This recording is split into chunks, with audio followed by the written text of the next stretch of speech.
Inside Story Uganda, real source of political updates. Byatulabye ku kamera batabadde on ground tuyinza ogamba at least ko tekibadde kibi nnyo nga bwe kibadde kitera kubeera ekawempe twaliyo ne ekayunga twaliyo ne walawo ne wabadde by elections zibadde nga si birungi so tuyinza okwebaza abantu olw'okuba nti ekyo kitambudde bulungi n'abalala abatera okwenyigiriza mu abenyigira mu bumenyi bw'amateeka n'okubeera nga bakyankalanya abantu nga banoonya akalulu nti at least ko olwo leero bannakalangala lwe bakirira akabokisi okulaba nga bareplacinga okubeera nga bafuna omubaka omukyala oluvannyuma lweyalondebwa mu January w'omwaka guno nga gutandika Honorable Helen Nakimuli okutufaako so kikaali kikakataka Electoral Commission okuddamu teekateeka okuddamu replacinga ekifo ekyo. Honorable Nakimuli akalulu yali yakawuuta buva nga tekaliiko yadde ki oba ki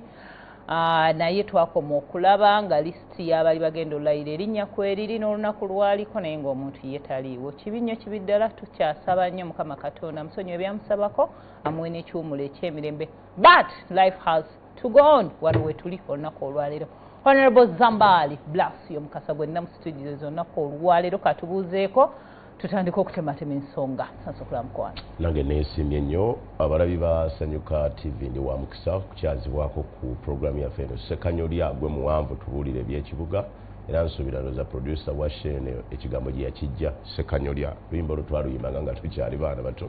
naye nakakati lwongedde okufuuka olw'ensonga neesiimye nnyo okuba wano njagala okutumira ku mwenna abatugoberera abatulaba n'okubasaba okwongera okutugoberera naddala wano kusanyuka ate n'okufaayo nnyo kubikwata ku nsi yaffe okulaba ng'ebaamu emirembe. Okay, kale Honorable. Yes. Ekalangala yo watuuseeyo gwe? Ekalangala amazzi siri mukwano waago, amazzi gambonyaabonya nnyo ntera gaagala mu kuganaaba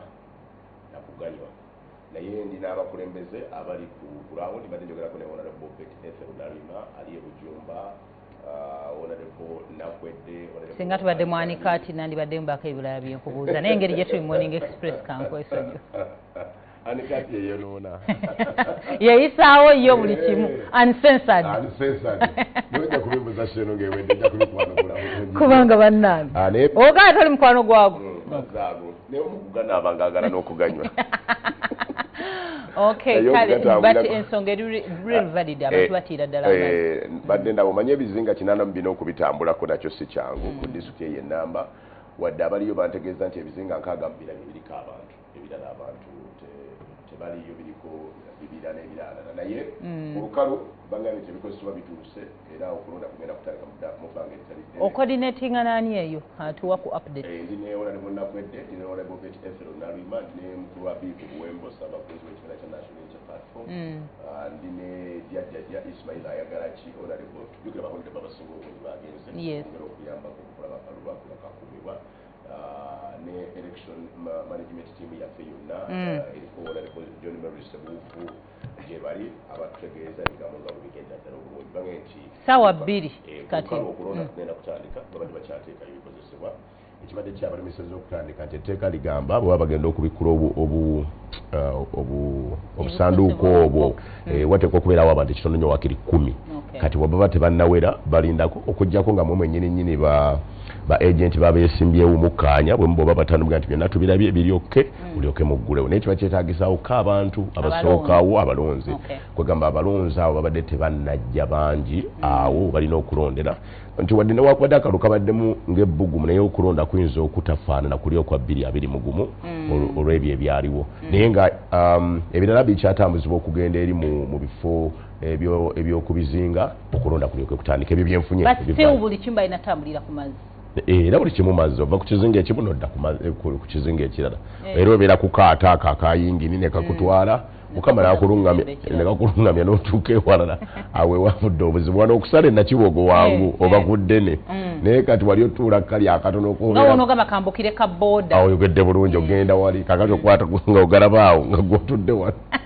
oba weetaagamu amaanyi ga Katonda okugumya naye neebaza ttiimu zaffe zonna eziri ezikola omulimu Honorable Nakweto ngambye oli bubeke wookedde mwebali nnyo mubalire ddala n'abo abali abakola n'okusinga kwa binaze tunulidde National Unity Platform kubanga kyekibiina mwe tuli ate nkakasa nti n'obuwanguzi bujja kuba ku ludda lwaffe nga bw'omanyi by elections zonna bwe zibaawo naddala ng'omuntu Mukama yamujjulira mulamu bw'ensi eno ate nga yali ayagalibwa nnyo nnyini ddala ekyo olaba kirabe era nze neewunyiza n'okwewuunya abakulu ba NRM oba mmwe muli kkuta ddi ku mulundi guno mwandibadde mu kkuta Honorable Nakimuli Mukama ng'amujjuludde mwayimirira mu kumukungubagira ne mugamba nti ono tazikawo abadde mulungi bannange ono mutuufu nnyo nze neewunyiza n'abamwesimbyeko nali ndowooza ku mulundi guno mukkuse mugambe bugani nga baleese muganda we kaakulembera kino ekisanja tulidda naye n'okusimbawo omuntu nabeewunyiza eri ensi eno buli muntu yandisaanye n'afa n'azuukira n'akomawo n'alaba ku bantu n'alyoka addayo n'addamu n'afa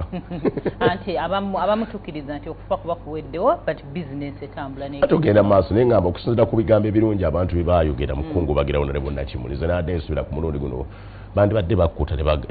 era Honorable nga bwensobola ofiira omwami n'enkaaba n'enjaziirana n'agenda ne baziika kiba kiwedde era nsobola okuddamu n'enfuna omulala naye era abantu babagamba nnyo nti omukyalo oyo okuza obulungi abaana tiyandi batabiseemu musajja mulala yanyambayangako naddala nga famire badde yeesobola bamanyi ogati tiyandi tabiseemu musajja yandikirese nakuza bulungi abaana be naddala ng'omusajja wamuzaalira kakati naffe kyetubadde tugamba nti mwandirese Honorable Irene Nampala olwokuba nti amaliza kisanja kya sister we n'atambula nga walawo wabadde ojjukira omugenzi Honorable Jacob Olanya Mukama bwe yamuyitira mutabani we yeyajja nawe wona wabadde okufa nalaba enewa Okabe ng'afiiridde mu kabenje era olabye abantu bonna awabadde okufa nga bwe baleeta omuntu naddala famire abantu bakwatibwa akafansonyi wamu okawoka wa Honorable Ssegirinya kubanga tebaleeta muntu nga famire naye era olaba nti ogerako kweyo ensonga ya famire ogirowoozaako ki ddala ebintu bino mubitadde kweyo level y'ensikirano ndowooza kitusumbuwa culture abantu baagala nnyo omuntu bw'aba afudde boogere ku birungi byokka so si ebibi tufuna nnyo akafansonyi omuntu bw'atufaako kati teyandibadde nga reward abantu batunula nnyo nti bambi kuno kakuba okukungubaga oba kagabeera amataaba okuddizaawo famire eyo si kyo kirungi kyetwandibadde tugoberera naye nga bw'omanyi Uganda African culture is totally different abazungu bakiraba bulala nefe abaddugavu tutunulira nnyo ga nti bambi katumukubagize kyova olaba abantu balwana nnyo ne bwoba obadde mulwadde nga takulambudde okumala emyezi 10 ku kitanda naye bw'ofa asobola okulekayo ebirala byonna okujja okuziika ndoza bwe bakitwala n'olumu tutunulira nnyo okusinzira engeri y'omuntu gye bamugye mu kifo bw'oba ojjukira Honorable John Kenny Luchamus engeri gye baamugobagobanya okuva mu Parliament abantu balaba nga abamukwatirwa ekisaani bambi bamugjeyo bubi ate abadde aweereza bulungi kwe kuleeta muwala we Honorable Nampijja era ne bamulonda kugamba olumu embeera ezibeerawo nga bakugobaagobanya okuva mu kifo zireetera abantu okugamba nti waakiri ono kaddewo oba ono kaaveewo naye ng'ate waliwo awala we balonze nalaba ewa Honorable Cecilia Ogwala nga agenze waliwo era webazze ne batawa oyo family member era waliwo ne family abamu we bafudde family nezitasimbawo omuntu oli naakoma nabaga nti nedda bafune omuntu omulala agende mu maaso naye naddala ng'omuntu afudde ekibwatukira nga tebamujjanjabyeko bannansi baagala nnyo okuwa famire eyo amabugo naga nti kakati bannange amabugo gano tugabawadde omuntu oyo abeereko kyatereeza bwe tuba nga tuvudde kweyo sympathy card yo yaffe nga baddugavu oba nga bannayuganda tosobola kugiwona tosobola giwona kati awo wetuvaavo still nga oyinza okuba toli mukulembeze mu kibiina kya National Unity Platform but do they go ahead and consider omuntu byatagisizza okubeera nabyo oba tutambulira kweri kaadi ku mulundi guno nga bwomanyira bweyise sympathy card ku luno nga National Unity Platform Election Management Committee yatuula nga bwomanyi tukola ne tugenda tukola survey eri mu bantu naye bagenda okutuukayo kubanga ffe ekibiina kya National Unity Platform kyagala nnyo kironde omukulembeze akwatagana n'abantu abantu babe nga be bamwerondedde kyova olaba era baatuukayo nebaga nti omusiisi w'amandaazi muyitirivu newaffe nebuze ekyamandaazi kitya anti kiva ku yebadde bizinensi ye mukazi Irene abadde asiika mandaazi nesumbuusa n'ebintu ebirala kakati abantu bamumanyidde ku ekyo era kyova olaba baatandika okumujereegerera nti mudire omusiisi w'amandaazi omuleete mu lukiiko lw'eggwanga tumudde omusisi wama nene Honorable Kasolo limba nnyo ku mulundi guno ali badde tubako nakyoyogera wandi badde osirika Honorable Nakimulinga yali munno ne wali omukungu bagenda nogamba naye ku mulundi guno mutukiriza tugende tumuziike wandi muwadde wakiri ekirabo ku mulundi guno notamwogerako kikyamu noleka sister we n'atwala obukulu buno naye okuzaayo tonokuba abadde asiika mandaazi nga gwe mulimu gwe kakati batandika okumujeregerera abantu bennyini ne bakipiikinga ti oba asiika amandaazi kajje ne mu palamenti abasiike era obadde olaba kakuyegera gwe tubadde tutambuza nga tuteeka amandaazi ku luti nesomoza n'ebyo byasiika ne kakuyega abaddemu nnyo siika nampala siika ayiriri basiike siika kubanga gwe gubadde omulimu gwe naye nsuubira nti olwokuba tunoonya omubaka wa palamenti akola saaviisi ate nga ali mu bantu nze nsuubira ekifo kino akisobola bulungi kubanga abantu babamanyi eyo gy'ali ne bye beetaaga abitegeera n'embeera yonna eraga n'amaanyi agaliwo gakulaga nti kijja kuba kizibu nnyo okumuwangula wabanga Honorable Nakimuli yasobola okuwangula akalulu kano mujjukira kalimu emivuyo mingi mu 2021 oludda oluwabula gavumenti oba oluvuganya lwatwala ebifo byonna okuva ku mubaka w'Ebujumba ow'Ekyamuswa Emali Kalangala kakati ku mulundi guno newankubadde mwalimu enzigo tagiwalaba eyakalulu okutambula obutali bulungi naddala ku ludda oluwabula gavumenti akalulu kabo kabakwakulako enjala yatwala Bujumba netwala Kyamuswa netwala ne Ssentema District naye ate olwa Honorable Nakimuli mu bonna era ye yali akomyewo ekyo kikulaga nti yalina amaanyi mangi era kijja kubeera kizibu nnyo okwesimba ku sister we kumuwangula. Okay, kale olunaku olwo Nakalangala bajja kuba basalawo and tujja kuba tukonfaminga ebigambo byo nga bw'obyogedde tutunulye elections nga bwe zitambudde nabadde tandika wano nabadde njogera nti by elections zaatuka kati nga bannayuganda zibatiisa butiisa omuntu afudde ate era tugende mu lutalo by elections ez'Kalangala zitambudde zitya okusinziira ku ggwe nga sinnayogera Kalangala okanjala tusooke tutunuulire by election ekisooka kya bina ffena kyetukkaanyaako nti omuntu bw'avaawo ssemateeka etulugamba alina okuddawo era bw'osoma ssemateeka ennyingo y'ekinaana akatundu akakubiri kaga nti omubaka wa paalamenti yenna bw'amala okuva mu kifo klaaka wa paalamenti ategeeza akakiiko k'ebyokulonda mu nnaku 10 ennaku 10 ezo beziggwako mu nnaku 6 wateekwa okuba ng'okulonda kubaddewo naye mu nnaku 6 ezo nazo si nnyangu kutuukiriza okugeza tubadde e Kalangala ng'olina ebizinga 84 nga kakuyege wa nnaku 10 kubanga baggulawo kakuyege nga 12 June nga tulonda 24 kiba kitegeeza nti ogenda kunoonya akalulu ako mu nnaku 10 ng'olina ebizinga 84 awo waliwo bulungi nti waliwo okusoomozebwa kunene waliwo okusoomooza nti kakuyege bwe tuba tuteekateeka akalulu aka by election ndooza waliwo etteeka biritasooka kutunuulira bulungi nti abantu bonna bwe babaddala babadde bapya abajja mu by election eyo okusoomozebwa kuba kunene nnyo okuddamu okukumaakuma obuwagizi okuwangula akalulu era kaba kajja kutunuulira either eyali yeesimbyewo mu kalulu kali n'alemererwa oba oyo gw'oba otunuulira nga abadde nnyo mu bantu okukawangula kubanga ennaku 10 mu bizinga ekyo kitono omuntu omupya okonvinsinga era kiba kizibu nnyo by election omuntu omupya ogiwangula kyova olaba abantu baleeta abaana baabwe oba abantu bebalinako oluganda be babadde balaba ekyokubiri n'akakiiko k'ebyokulonda kakozesa ensimbi mpitirivu okuteekateeka kubanga mubeeramu okupakuka nabadde ntunulira statistics nga ziraga nti buli by election ebaddewo yonna esaasaanya wakati wa miliyoni 600 ku 1.5 biliyoni okugiteekateeka wonna ng'ebaddewo nalabye eya gundi yasinga atwala ssente nnyingi okusera kakiiko k'ebyokulonda eya Nalukoola yatwala 1.2 biliyoni okugiteekateeka naye nga nange neebuuza watona 1.2 biliyoni engeri gyeyagenda naye nga naawe togiraba kakati ekyokubiri nti by election bwe baawo ensimbi y'omusolo egenda mukuddamu okuteekateeka era eggwanga ssente ezandibadde zikola ekintu ekirala ate ziba zirina okudda mukuddamu okuteekateeka okulonda ekyo nakyo kikosebwa kyokusatu amaanyi gonna mu by election buli kibiina kireeta amaanyi gaakyo okulaga naddala okusinziira ku ani abaddeyo okugeza kati ffe tulabinga ffenna twekumaakuma National Unity Platform obutafiirwa kifo kyaffe kyokka n'aba NRM balabe nga beekumaakuma nabo okuddamu okweddiza ekifo kino naye by election ekulaga akalulu akatuufu bwe kaali nti nalabye President Yoweri Kaguta Museveni ng'agenze Bujumba mu lukuŋŋaano lwasimbyeyo ng'abantu baalumaggamagga nga bakulaga nti newankubadde muyinza okwagala okufuna constituency eno naye si yammwe twakyuka twabuuka bw'otunda ne by-election endala zonna ezibadde bw'oba olaba ekawempe ewa Nalukoola bwe twali tuddamu okulonda ng'era olaba abantu bonna baga nti gwe twali tulonze yali wa National Unity Platform by-election eyangwa mangu okulaga communicating mangu okulaga nti wano bwe tuti bwe tuli nawana abantu babadde newoyita nga bakuga nti nedda ekifo kino kyali kya National Unity Platform era gye kigenda okudda akalulu akawama akajjenuke kayinza okutabikatabika okusinzira ku bantu bebazze naye by-election ekulaga nga bwe naatandika era nga bwe naakomekkereza newankubadde munaabeeramu ebibyo byonna naye yebeekulaze n'olwekyo ekyo ekyokusatu kyendabamu nti eba n'okwogera okwamangu waani ayinza okuwangula akalulu kano watuyinza otwogera naye ayinza okuwangula naye tukulaga ekifaananyi ekizze kisiigibwa okuva emabega by-election by-election gye tubadde twakaddamu eya LC5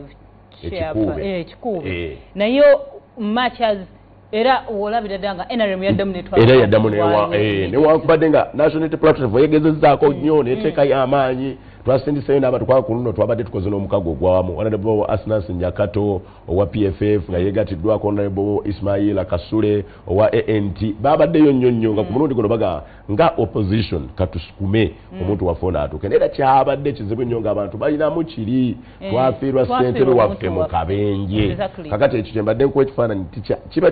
kikulagirawo ekifaananyi ekyokungulu nti abantu bayinza wano okujja ne bakuba enduulu omanyi baga bwebinda si bwetonye kuba esobola okulaga ku ggulu awo noga nti leero enaatonye ne bufuuyirya nti newakubadde olumu oyinza okulaba nga kyamaanyi nnyo naye ebitera okuvaamu biba byeyorise nolwekyo sobola nti nekikuube NRM yazzeemu n'amuwangula kati ekyokuna kiba ku obutebenkevu security kakati obunkenke buba nnyo mu ngeri ab'ebyokwerinda gye bagenda okutambuzaamu okulonda kuno era walabye National Unity Platform teyasobodde nakuteekateeka lukuŋŋaana lwayo lwabadde Lusemba lwabadde tugenda okukuba mu ggombolola y'e Bujuuma nga bagamba nti omukulu gyali naye agenza temusobola kulinalagana mukulu kwegamba ebyokwerinda tebijja kusoboka tuzudde nga bwemumanyi n'ebirala bye bannyonnyodde ebyabwe naye ng'ate akakiiko k'ebyokulonda kaba kaateekateeka na buli muntu waalina okubeera mwezi ennaku mubeera mukala okusosonkereza onankolaki tetuli mu buyinza kakati awo waba weetagawo amaanyi g'abantu gagagamba nti oba kiki fetugenda kunywera era kino tugenda kituukiriza kakati amaaso era tugatadde nnyo ku security engeri gyegenda okweyisa abakulu b'ebyokwerinda engeri gye mugenda okweyisa mu kalulu kano akalimu n'abalala ngenza okujja ku mpewo nga batugamba kansala waffe omu bamuyita Franka Basekabunga akwatiddwa ku mwalo gw'e Semawendo bamukutte ate abadde atambuza bigenda abantu kukozesebwa kakati kasita mutandikamu okutiisatiisa kuno okukwata abantu n'omuteekawo obunkenke n'okulonda muba mugenda kulemesa okutambula gakulina okutambula kakati ab'ebyokwerinda tubateeka ku lupimo mu by-election lwaki ensi yonna abakulembeze bonna amaanyi baba bagatadde mu kulonda okwo nti ne bw'olaba by-election abantu bagitunuulira ennyo ne bajjamu n'ebikyamu bingi lwaki buli muntu afuna obudde okwetegereza okulonda nga bwe kugenda wano mu kalulu akabona buli omu aba agoba gugwe Zambaali ali wuwe Honorable Kayemba Sola ali Bukoma Nsimbi buli omu ali wawe naye kati wano amaaso gona tugateeka wamu na ku mulundi guno tuba tunuulidde tulaba akakiiko k'ebyokulonda kabadde keeteefuteefu sente zino ze basaba ze tubawa zikola kye zirina okukola ekyokubiri ab'ebyokwerinda musobola okubeera independent ne muyimira ne mukuuma mirembe oba nammwe mwayingira mudde ebyobufuzi nga mujja babagambye nga mukolera ku biragiro kati awo amaaso tugatunuulire so by election etuyamba ku ekyo okusunsula oba akakiiko k'ebyokulonda kakyasobola okukola omulimu gwako oba n'ebitongole byaffe mu nsonga z'ebyokwerinda bikyasobola okuyimirira butengerera okukuumira butebenkevu bw'eggwanga. Okay, tuyanzege Honorable Zambaali Blacks Mukasa naye waliwo n'ensonga abantu gye batunuulidde nti olaba emirembe gyonna gye tulaba giringa egibadde ku bizinga eyo egiri ku saidi zeeyo gyandiba olw'ensonga nti bali ku mazzi nga gwe boogambye boogatya n'abalala bayinza okuba nabo bagatya nti osanga emirembe singa kiralamuko. Okay, kale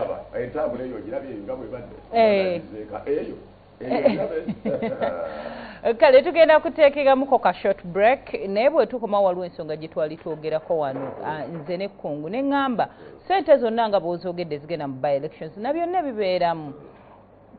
Dwachi Electoral Commission birowoozo byetuweereza tegambe ekibiina gundi kye kibadde n'omukulembeze ono muleeta omuntu wammwe aba agobeddwa oba afudde oba ki spot someone ajje tetuddamu kulonda tetuddamu kukola kubanga eriteeka si kyeligamba tegamba gati oli anaalonda nazzaawo ekiba kuffe abaka banabeera convinced obanga ffe parliament bwe tunaabeera convinced nga tugamba nti bannange katukole ennongoosereza mu ssemateeka omuntu bw'anaabanga afudde nga wa NRM eronda omuntu addeyo oba oli bw'anaabanga afudde nga wa NUP ng'oli alonda naye ekyo kiri mu ssemateeka naye n'abantu tebabutegeera omanyi tulina okusoomoozebwa mu kulonda kw'eggwanga bwe kubeerawo kugamba ng'oggyeko kale kuno kwa by election olumu oyinza obba waamu akatonotono naye tetweteekateeka kimala ate ng'ebintu tuba tubimanyi kakati Honorable Nakimuli mukama bw'amujjula yamujjulula mu April akakiiko k'ebyokulonda kaategeera nti okulonda kujja kuddamu okubaawo wandibadde wenteekateeka nti bwe tuba tunaakozesa bu BVK machine abantu okugenda okubasomesa n'okubutegeera naye ekyo tekyabaawo ne tuba ng'abatamanyi kigenda kubeerawo ndowooza waliwo okusoomoozebwa okwo kunene nnyo njagala okwebaza Honorable Council Mudyobole kubanga yasookedde ddala okulaba siiru ezo tezikwatagana n'ebyo abadde bireeteddwa naye nze ŋŋamba wadde akakiiko k'ebyokulonda keetonze nti wali mu kupaakinga waliwo ababitaddemu ebikyamu omanyi bagaa nti buli lwosula omulimba omuwerekera paka ku mulyango Council Mudyobole yatuyambye nnyo okwerekera omulimba ku mulyango kubanga bwe baalabye ebintu ebyo kutegeeza abakulu mu kakiiko k'ebyokulonda kituufu Justice Simon Byabakama yayogedde era ensobi ne bagiraba era ne bakyusa ne kufulu endala ze bataddeko okulonda okuddamu okubeerawo naye gwakanga musana kakiro tabulamu kituleeta naffe okweraliikirira nti bwe zibadde na siiru 17 olwedde zaabadde zimaze okusomolwa obwerufu bw'akakiiko kaffe ke twakazaako Independent Electoral Commission buli luddawa ne mu kantu akamu bwe kati buba buli luddawa wadde tubitereezezza naye abantu baffe kasa batandika okweraliikirira omanyi faith eringa Virginia tekaseggwawo tedda kakati bwe bweraliikirivu bw'abantu baffe nti wadde akakiiko k'ebyokulonda muzemu ne mwagala okutukakasa ne byonna ne mubikola naye wakyaliwo obweraliikirivu okulonda kuno kunaatambula mu mirembe nga box 17 zagenza okutuuka nga si ntuufu ekirungi ebyannyonnyoddwa abali ku ground bantegeezezza tebazzeemu okwetegereza era buli kimu kitambula nga bwe kiri sofa wakati bukyali kumakya tomanyi binaddako naye benjogeddeko nabo mbadde njogera Honorable Ethel mbadde njogera Honorable Nakwedde Ivan Cheyune bange sofa so good ebikyaliwo embeera ebyokwerinda yo bagikubuuliddeko ebyokwerinda kansala waffe okusonda ku Secretary General waffe Lewis Bongo yatukakasiza nti kansala waffe omu akwatiddwa yabadde atambuza amabaluwa akawungeezi obudde bugenda okukya ng'abantu abo balina ebikozesebwa naddala amabaluwa gaba agenti oyo gwenjogeddeko Frank Ssekabunga gwe bakutte era tusaba tolwokuba talina musango bamute agenda akola emirimu gye bisobole okutambula obulungi naye awo nabutegeezezzaako omanyi communication n'okumanya ebigenda maaso engeri buli kizinga gye kiri ewaakyo communication eyinza okulwawo okutuuka naye byentegeddeko byebyo okulondako kubadde tekunatandika naye nga ku lukalu babadde bagenda kutandika wanawana babadde bakyadistributinga material kale kyetumanyi nti ekalangala nga district balina abalunzi bali mu mitwalo ena polling stations 115 bazongera bakaba baziri 155 uliza 115 nene bonga yongera mawazo linga 155 kale osuubira abalonzi bano banataninga up wangambyeko ku nsonga y'ebizinga waliwo ebizinga abantu abavaayo obuvi waliyo ebizinga biri 84 naye biriko abantu nkaaga mu bina ebiriko abantu bagamba ebisobola okubeerwako abantu nyinza kyogera ate nendoza kikwanga lyanzoga nti ebira byonna biri bubeezaawo naye nkaaga mu bina bye biriko abantu abangi nnyabo kale awali abantu okulonda wala abantu balumagga so nkaaga mu bina bye bisinga okubeerako ennyo abantu abangi abantu bekalangala bo bali interested mu kanaakalulu olw'omuntu waabwe omanyi kati kakubulire Honorable Nakimuli yali munnabyamizannyo yali ayawukanye ku babaka ba paalamenti abalala ng'abeerayo mu netball omupiira ogw'okubaka mu volleyball ate nga si omuntu agamba nti kambeera eno ng'abeerayo nnyo era ku ggombola zonna zonna ndoza omusanvu eziriyo naye ettaano bw'ozitambulamu n'okusinza obedda byenva nga baga yalinga muntu waabwe nga mwasiiba batambula naye yalina that relationship wakati w'omulonzi naye kifuna n'abakulu bonna n'abali mu gavumenti balinga bamwogerako baga Honorable Nakimuli n'abadde mugatta bantu nalaba ne General Edward Katumba wabana nga mwaka obujulizi kyono abadde atuyambye nnyo okugatta ebizinga byaffe n'okugatta abantu ku bizinga bannayuganda batuuka ekiseera ng'okulonda kwabwe balonda ani yeesimbyewo kiki ekintwala okulonda kubanga nange nalingako mu kalungu ajagala nga ntagamba nze badde namala emyaka 2 sironda naye kululu ngenda kujja nnonde kati nsuubira nange bayinza okujja okulonda olw'okwagala okuzzaawo oyo mukwano gwabwe gwe yali ayina naye singa badde by election eri awo etyo okulonda kwabwe kwandibadde kutono n'okujja tebandize kubanga abantu abasinga bagendaga ndaba ne bwe tulonda after all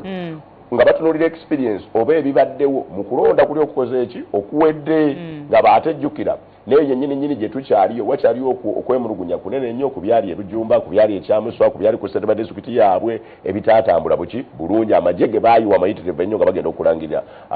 abantu abo kati abantu bafuna past experience oba biri ebyaliwo ne bibaleeta okuga bwe tunaalonda banaalangirira ebyaffe ebituufu kyova naba twatutayo maani mpawo okugumya abantu baffe nti bali baagala kubatiisatiisa muleme kujja kwetaba mu kulonda naye mujje mulonde kale kankujjukizeko munnayuganda ali eyo nti kano kabangubangu ayagala kusendinga ssente eri family yo oba emikwano gyo mu ggwanga lya Kenya, Nigeria, Rwanda awamu ne Tanzania naye ng'okozesa nkola ya Sendwave wallet kyangu nnyo olina okuweereza USDC digital dollars pegged 1-to-1 to the US dollar. You'll make free transfer between Sendwave wallets across 110 plus countries. That means you can send money directly from Sendwave wallet to another Sendwave wallet without transfer fees. Yes, gogenda oweereza enali mu ggwanga eddala olina omugamba akole kino wammanga. Download the Sendwave wallet today. Fund it with 10 US dollars using our promo code NEXT NEXT. Ogenda kufuna osobola okufuna US dollars endala 5 ate ng'osendinga ssente bw'obanga muno gw'osendingira naye na Sendwave wallet ojja kuba ng'ozisendingira bwereere. Kale ko download that app osobola okubeera ng'ebintu kwanguyira ebyokuweereza ssente. Honorable Zambali akalulu kano ogambye mugenda kawangula ku bitundu byenkana ki? Ekitono nnyo bijja kuba 7 ku buli 10. 7 ku buli 10. Wana nalabidde ddala nti obubonero bonna bukakasa ntuli bawanguzi era awandiikira President Yoweri Kaguta Museveni script agikyuse agikozesezza nnyo gy'agamba nti baneezo mbaka weeno simanyi ali era bwe yabadde kalangala wamuwulidde ng'agamba nti kakati nze ne script eno omuntu abadde wano simumanyi oyagala muganda bwewakungubagira ne baminisita bo ne bajja n'okusika ne basiika ne baweereza n'amabugo ku lwa gavumenti ndowooza ekyo ng'omukulembeze kiba kikulaga nti ovudde ku taaki n'abantu ate n'ekyokubiri kyayongedde ate okukyusa ekifaananyi bulijjo ky'ogamba abalonzi kubanga bulijjo ogamba nti ne bwe mundeetera atakola ng'asumagira busumagizi kasaaka era ku makya n'azuukuka n'aba NRM n'awanika mu mpuuyo ekyo kiba kikyusizza ku kisanja kye wagamba nti n'ekisanja akuna mukyezo weetaaga abantu be banaalonda nga basobola okulondola obulungi enteekateeka za gavumenti nga basobola okukola emirimu gya gavumenti nga tebagenda kubongoota kakati awo waliwo taaki etakwatagana engeri gye wagamba nti weetaaga ggwe ababongoota nga bazza okubizukusi batiikinga ffe tetusobola kuddira abantu bekalangala kubakkiriza bakuweereza abongoota obubongoosa azukukatiikinge abantu bennyini nabo bajja kulaba nti ekizinga kyaffe n'okwongera okukitereeza twetaaga omuntu ng'anaasigala n'ayimirira n'ateesa ng'Honorable Nakimuli bw'abadde akikola kyensuubira nti Nampala ajja kukikola bulungi era ebitundu 7 ku buli 10 tujja kuba tuwangula akalulu ako ng'ate awo batunyigiriza nnyo nga batunyigiriza nnyo abo batatunyigiriza twandibadde nga mu 9 era bajja tunyigiriza nyimba bikyusekyuse naye 7 ku buli 10 tubagaliza birungi byereere gye bunaggwera olunaku olwaleero akangwesi k'olunaku olwo tujja kumanya oba noverifyinga ebigambo bya Honorable nga bw'abyogedde tugendeko mu Nansana municipality ekibuga ky'abamufuna mpola kyetugenda okukyusa kifuuke ekibuga ky'abagagga kigenda kyuka tugenda kukitereeza nyo kasota niko okulanga ebyabagagga bitandise okujja eno nga ki kyebinayo Mujewanya nalabye abana ku mutimbagano nga bagyewanya. Omanyi baadde bakikola nnyo kibuga ky'abamufunampula nga bamanyi ottugereka. Muntu baba alina obusente butono abeera mu Nansana. Bwamala okutereera kira. Mbuga agenda ekira naye ekirungi kubanga ndowooza ababaka ebitundu nga 4 ku buli 10 abali mu lukiiko lw'eggwanga olukulu basula Nansana. Tugenda kutereeza Nansana oyo ne Mukama yeewuunye. Naffe tujja kutya. Era buli ku makya asooka kukubira John Bosco Serunkuma meya. Nga meya katwagala kutuusa wano. Ne Festo Tandika Town kiraga nga katwagala kukyusa twagala Nansana gye babadde bayite yaba mufunampola eryoka ekyuke n'omuntu agitegeka. Nansana erimu obumenyi bw'amateeka. Kubanga ebbula ly'emirimu liri wonna mu ggwanga. Ate ekyokulira okuba Uganda nsi bavubuka bato. Buli lw'otabalowoozaako nnyo kubateekerateekera ebiteekwa okubeerawo. Nnyo nnyini ddala batosobola kubiremesa. Ekyokusatu gavumenti enekola ebintu nga tesoose kuteekateeka bwe yali ekola trade order teyasooka kulowooza oba ddala ekizibu Uganda kyesinga okuba nakyo kyakumenya buyumba bw'abantu abo bali ku kkubo. Obuyumba bw'abamufunampolo bwe baali bubeezaawo famire, bwe baali bubeezaawo abakyala bannamwandu, bwe baali bubeezaawo abakyala baami baabwe bwe baddukako. Kakati buli lw'obumenya nga tosoose kubateekerateekera nobaga nti bane tubamenya okubajja wano tubateeka wano oba oleese ekizibu kinene. Kati obumenyi bw'amateeka obwo buva ku wano nti omuntu yali asobola okukeera ku makya n'afunayo omutwalo kata kyalina kyakukola. Akeera ku makya n'aleera engalo. Ekyokubiri buli omuntu lw'ataba na kyakukola kyangu nnyo obwongo bw'okubuwabya okubulimbiikiriza obumenyi bw'amateeka. Naye abakulu mu gavumenti batubwaga nti tusooke nga tuteekerateekera abantu baffe nga tetunnabagoba ebyo tebabiwulira. Kyokka tugezaako ngaffe abakulembeze era bwe tutula twogera twagala nnyo okuloonya okulaba ng'enteekateeka za skilling tuzongeramu nnyo amaanyi. Abantu kakati abavubuka okusoma naye ng'asoma ekyo kyasobola okutandika okubaako kyakola ki kyakola ekireeta akasente nti bwe tuba tusanze bannaffe abali mu kubajja bannaffe abali mu kwokya ebyuma abo tubatunuulira nnyo okwongera okubateekamu akasente kiyambeko abavubuka abo buli muntu okubaako kyasobola okukola kubanga n'emirimu gyennyini gye tunoonya okubawa emituufu egy'omu ggwanga lino tegikola ki tegiriimu. Bw'otunuulira ensi nga sekita esinga okuwa abavubuka emirimu oba sekita esinga kati okuyimirizaawo Uganda kuvuga boodabooda wennyamira.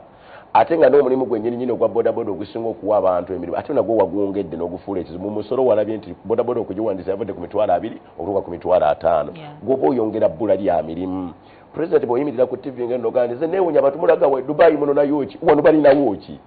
tebalina ne bulaba bagenda abangi ennyo kubanga wano wakoze batya waganye. Tulina okuddamu okutuula si mu Nansana mu kanenge eggwanga lyonna abavubuka abaffe okubateekerateekera n'okubalowooza ebyo bayinza okukola. Ate ennaku zino abavubuka batunuulidde nnyo okukola ebyangu emirimu gino egy'omuntu bagyagala nnyo ne batunaateeka ssente nnyingi ennyo mu bulimi abalowooza mu bulimi kakati yeffe abakuze omala kkula nodekwaga naye ndowooza okulima kulimu ssente naye okyali mubuuka olina amaanyi ate oba olowooza ku bino ebyangu ebitambula n'omutendo ogukola ki oguliko. Kyokka twagala nnyo okubateeka mu kwokya ebyuma twagala nnyo okubateeka ne mu kukulaakulanya ebitone byabwe ng'omupiira abantu omupiira bagufuniddemu ssente zitegereka bulungi nnyo hafi nolwekyo twagala tulowooza nti n'ebyo abantu bye basobola okukola ne bivaamu ensimbi n'ebitone byabwe okubikulaakulanya bisobola okubayambako okubaako batuuka. Ojjukira bulungi mu manifesto yaffe nga National Unity Platform twali tutunuulidde empagi ey'okutaano mu mpagi 11 kwe twali tutambuliza obukulembeze bwaffe. Empagi ey'okutaano yali egamba twagala okutondawo emirimu obukadde 10 naye ng'emirimu egyo tugiyisa mu tourism tugiyisa mu industrialization tugiyisa mu creative art okwongera okuteekateeka abavubuka abo buli alina ekitono okwongera okukizimba okukulaakulana oba ogaseewo emirimu okwongera okuteekateeka Nansana ebyobulambuzi byerina oba n'eggwanga ebyobulambuzi byerina okubikulaakulanya bituuke ku mutendera oguddako biwa abavubuka emirimu ate n'okutondawo obukolero obutonotono ebyo bye tutunuulidde. Naye okusoomozebwa kuli mu nnaku zino ne bw'olaba nkunye nnyo ekitongole eky'amasannyalaze ekya EDCL nti leero weegali enkya tegaliiko. Natuuse n'ogenda ku ofiisi yaabwe ne bategeeza nti naye ddala kiki ekiri mu Nansana municipality lwaki amasannyalaze go buli kaseera gagaana ne banga balina okusoomozebwa substation ebawa yeye Namuŋŋoona n'ey'e Kawanda zonna zaafuna obuzibu zaakuba simanyi beetaga transformer simanyi beetaga bayogedde olulimi lulungi nnyo olwo ne bagamba olusannyalaze katwetaaga simanyi injekita simanyi injection zinjekitinge ne bannyonnyola bingi ne bagamba naye okusoomozebwa kunene okuliwo. So ebyo byonna bye tunuulira ebiyinza okwongera okukendeeza obumenyi bw'amateeka 1 bulina kuba mu ekyo kyennyini nga abavubuka bafunye emirimu. Naye nasabye ne DPC mupya yaakajja bamuyita Marcus Nziyomaana niyo nzima Marcus namusabye nti kakati ngagwe akulembera mu security ne wetaka okubeerawo enteekateeka ez'okulaba nga tusisinkana abasentebe b'ebyalo okwongera okumanya ng'abatuuze baabwe mu kitundu. Omanyi Nansana kye kitundu buli lunaku kiyingiza abapya ate kifulumya, buli lunaku kiyingiza, buli lunaku kifulumya, lunaku kiyingiza, oyogedde bulungi. Kati wetakisawo enkola y'abasentebe b'ebyalo abo okubayambako okumanya ng'abantu b'ebitundu byabwe. Kakati ekyo kiyinza okwongera okumanya nti ono gundi mumanyi n'ono mumanyi, naye olw'okuba tebamumanyi kiviirako olumu n'okukwata abaana baffe nga si mumenyi w'amateeka naye ne bamukwata ne bamuteekako ebisangosango. Nina enkola gye nasabye mukulu RDC Lwanga, omanyi ye kati ali ku kimu, takyalowooza ku yaggwanga, alowooza ku kimu NRM, kulaba nga NRM buli wamu NRM buli wamu NRM buli wamu NRM. Naye kati alina okulowooza RDC kyakola kuba kuteekerateekera kitundu ekibeera bulungi so si kunoonya kalulu ka NRM. Era mukulu Lwanga akalulu kaggwa katwagala kutandika kutereeza ggwanga. Era yali ku kimu NRM ne bwomugaa kakati tukole NRM babalina okukwatiramu abaana olw'okuba baba bategeera nti baali tebawagira NRM olw'okuba baali NUP ne batandika okubakwata ebitategereka. So mukulu deputy RDC kubanga aba amyuka ow'ewakiso mukulu Charles Lwanga tutandike kati kulowooza ku Nansana ey'abantu bonna so si Nansana eya NRM, Nansana ey'abantu bonna ekyo kyetwetaaga. Nze genda kola omukolo gwawe gw'okwebeza Katonda yagunzikiriza yennyini ate nga bwamale bwasindika ate DPC bwamugamba kati genda obakwata ate twatudde naye ne twogera kati genda obagaba abantu bangi ne mugamba mukulu lwange obadde ki bino byetukola kati ndi mukulembezeewo owa Parliament bwe tutuula ne tuba nga tutandiza okubaako bye tuteekateeka tulina kukolera wamu so si kulwanagana. Kakati ekyo ekirungi abakulu abambaliza abamu bwe mbasisinkanye bagenze amagezi gagenze gajja okubategeeza nti banaye kino oyogedde ku nsonga y'aba chairman tugenda kulonda bagambye DBC yali akwataga ne ba chairman bazanya role nene nnyo ku kyalo nnyo ne mugenda bayamba mutya omutwalo guno ogw'okuwaayo ogubasasula oluvannyuma lw'omwezi banaakola emirimu egyo gyonna gye mwagala. Omanyi edda mu bukulembeze bwa President Museveni nga yakajja abakulembeze tebaba batunuuliranga na kubawa nnyo ssente kubanga abantu baalondanga abantu baabwe be baagala mu bitundu babaweereze. Era nzijukira omugenzi Dr. Samson Kiseka yagambanga nti naye eggwanga lino ate ffe abali obulungi bwe tukyala ate mmwe abali obubi ne mutuwa ate nga ffe twandibawadde. Naye Uganda eno mu bukulembeze obwensa abantu bali betukulembera bwe twabakyaliranga nga ffe tubawa oba ategerekeka wagendanga omukulembeze bwe yajjanga okukyala mu kitundu kyammwe naye ng'agenda okukomawo ng'emmotoka ejjudde amatooke oyogedde bulungi baalondanga abantu baabwe bebaagala. So n'obukulembeze bw'ekyalo butunuulirwa mu kulonda omuntu oyo abantu gwe beenyumirizaamu bwe baagala omutaka n'ategeera ebizibu byabwe eby'oku kyalo. Kakati okulonda kwa 28 Julayi kampeyini zitandika 12 Julayi ndowooza paka nga 19 Julayi ndowooza we zigenda okutandikira. Naye ekisooka kya byonna ffe ogwaffe tukutandiza nga National Unity Platform kanjogerere ewange mu Nansana era abandaba nga muli mu Nansana tuli mu kuteekateeka abantu bonna abawulira nga mulina interest y'okwesimbawo nga ssentebe w'ekyalo ku byalo byaffe 103 ebikola Nansana municipality muteeketeeke bulungi ku lw'omukaaga tugenda kuba n'olukiiko olukkaanya byonna nga tumaze n'okusinkana abakulu ku National Unity Platform okubategeeza ekyokukola. By July 1 tujja kuba tuli mu kusunsula n'okugaba kaadi za National Unity Platform ku basantebe nga banaabeera. Abantu abasinga obungi munkubidde nnyo okusaba obuwagizi omubaka wa Parliament kakati yenze nze bwe mbeera omubaka wa Parliament byonna mbikolera wamu naye nsaba tukozese structure zaffe nga bwe ziri. Structure ya Kunga ne baregistrar baffe. Chairman waffe wa Kunga ye Stephen Mukalazi mumufune ate chairman wa registrar waba registrar bonna owa National Unity Platform mu Nansana Municipality ye mukulu ziri mu mpeke mumufune amuteekeyo empapula zammwe ng'obudde bukyali ffe obukulembeze obwagulu tugenda okutuula nga tutegedde abatuufu betugenda okukwasa sisobola kusalawo ku byalo byonna 130 ng'omubaka wa Parliament nga bentu wano tuwoono wano awo eddoboozi ly'abantu mbasiriwuliriza. Naye kati structure zaffe zonna nga bwe zikola kubanga tulina structure okuviira ddala waggulu okutuuka wansi tulina waggulu kugombola ku miruka ne ku byalo kati tukozese structure ezo twewadde sabbiiti eno ogenda nga tunoonya baani abaagala okwesimbawo nga basentebe b'ebyalo kakati okusunsula mu kujja kutandika by July lumu tujja kuba tumaze okukola enteekateeka zonna ezo lumu tukyalinda abakulu okumaliza akalulu k'ekalangala n'okutuwa guideline bwe tugenda okutambula kyokka tuba twanjula abantu baffe nga bukyala tubayambeko n'okubanoonyeza akalulu tusuubira tukumulundi gono national unity platform munasana municipality yeyandukulembedde ate mulina omubaka mulina ne meeya ate lwaki temufuna ne basente Okay, thank you so much. Nga tuvudde ku government level. I don't know what they're thinking about level y'abaweereza ba ku level y'oba chairman. Ate era highlightiza bulungi nnyo nti abantu balondanga muntu gwe baagala baweereza naye ate awo twavaawo tetulina kyakukola. You as National Unity Platform mutulidde mutya to empower bano abantu abali ku eno level y'oba chairman mwenge ekibiina? Ekisooka kyabena akalulu ka Uganda kayonooneka. Tina akalulu ak'okusimba mugongo ogenda kulaba nga keetagamu ssente. Kubanga kusimba mugongo kusinzira ku omulamuzi by'abakama bye yannyonnyodde kusimba omugongo. Naye olw'okuba nti obukulembeze bw'ensi yattu Uganda bwakyuka abantu ne balowooza nnyo ku byenfuna okusinga okuweereza abantu waliwo okusoomoozebwa kunene. Era ndi mweraliikirivu nti okulonda kw'okusimba mugongo kuno kunaagenda okuggwa. One, ng'obutabanguko bweyongeza. Kubanga hafi okimanyi bulungi osobola okwesimbawo nga kiyamani w'ekyalo naye nga mukazi we takuwagira. N'otunula emabega bw'oti nga mukyala wa asimbye mu layini ya neighbor.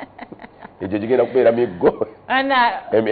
emiyitirivu ng'omukyala ogwo takuwagira. Akwese ekyokulabirako naliko njogerako ne mukyala wange nemuga naye bwe neesimba kuba pulezidenti okola naga nze kennyini nze nkwejjiramu. Akati nange nteebereza tosobola okubeera n'omuntu nga takola ki takuwagira naye kajjukira kugenda kubeera kusimba omugongo.